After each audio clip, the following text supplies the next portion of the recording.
L'Éthiopie compte au moins 3 millions d'habitants qui cherchent du travail et 7 autres millions s'ajouteront bientôt. L'Éthiopie, qui n'appuie que très peu les entreprises privées, cherche maintenant de nouvelles solutions. Chaque année, environ 1 800 000 emplois peuvent être créés par les nouvelles micro-entreprises, considérant généralement d'importantes contraintes telles que le financement, l'espace de travail et les infrastructures essentielles telles que l'électricité qui sont pourvues pour ces entreprises en particulier.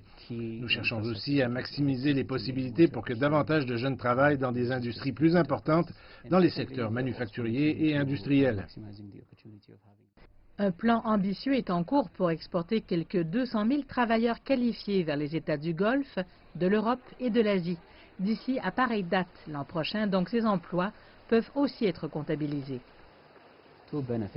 Deux principaux avantages. L'un est évidemment de créer des emplois tout en encourageant ceux de meilleure qualité, ce qui en second lieu va permettre au pays de gagner des devises qui pourront soutenir l'économie.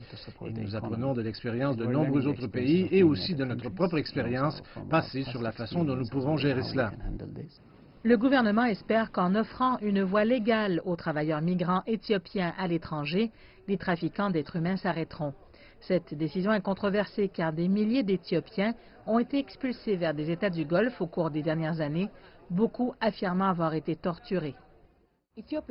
L'Éthiopie espère que les réformes dans le secteur privé et la libéralisation des monopoles d'État vont aussi créer des emplois, notamment dans les télécommunications, le transport aérien et la logistique.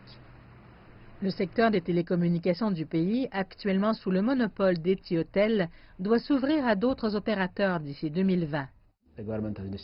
Le gouvernement a décidé d'une structure de marché appelée structure de marché 2+1. Il y aura 3 acteurs majeurs dans la sphère des télécommunications en Éthiopie. De nouveau est l'actuel opérateur qui sera privatisé. Nous espérons qu'un opérateur assez fort se joindra à la transformation du secteur. Le gouvernement espère que cela déclenchera plus d'emplois basés sur l'innovation. Ce secteur de la communication est un catalyseur clé. C'est le type d'économie que nous croyons qui permettra aux gens de proposer des idées, de les essayer et de les résoudre. Et même s'ils échouent, c'est une occasion d'essayer, peu importe le succès ou l'échec. Nous envisageons de propulser l'Éthiopie et la sphère de communication.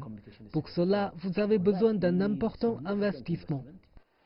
Le gouvernement examine également les 13 parcs industriels pour attirer davantage de manufacturiers privés qui, à leur tour, offriront des emplois aux citoyens. Et avec les politiques d'investissement désormais assouplies, l'Éthiopie espère que ses citoyens saisiront cette opportunité et se dirigeront vers un travail indépendant.